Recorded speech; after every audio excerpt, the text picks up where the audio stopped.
Hi friends, welcome to my YouTube channel. கயல் படம் மூலமா தமிழ் திரையுலகுக்கு அறிமுகமானவங்க ஆனந்தி. இப்போ இவங்க பண்டிகை என்ற படத்துல ஹீரோ கிருஷ்ணாவோட நடிச்சிட்டு இருக்காங்க. இந்த படத்தோட ஷூட்டிங்க்கு ஆனந்தி அம்மாவோட வராங்களாம். இத பத்தி ஹீரோ கிருஷ்ணா சொல்லும்போது ஆனந்தி எப்பவுமே தன்னுடைய அம்மாவோட தான் ஷூட்டிங்க்கு வருவாங்கனோ, படப்பிடிப்பு முடிஞ்சதுக்கு அப்புறம் அவங்க அம்மா மடியில போய் உட்காந்துக்குவாங்கனோ, அவங்க அம்மா செல்லப்பிள்ளைன்னு சொல்லியிருக்காங்க. ஆனந்தினால படத்துக்கு எந்த பிரச்சனை வரதில்லைனோ, ஏதாவது கிண்டல் பண்ணனா கூட லைட்டாக ஸ்மைல் பண்ணிட்டு போயிடுவாங்கன்னு கிருஷ்ணா சொல்லியிருக்காரு. இதே மாதிரி தான் நடிகை திரிஷாவும் பல ஆண்டுகளுக்கு முன்னாடி படப்பிடிப்புகளை நடக்கிற பிரச்சனைகளை சமாளிக்க அவரது அம்மா உமாவை கூட்டிகிட்டு வருவாங்க. ஆனால் இப்போ அவங்க கூட்டிகிட்டு வரதில்லை.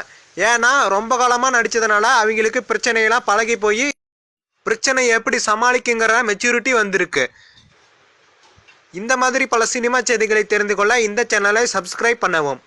தேங்க்யூ ஃபார் வாட்சிங்.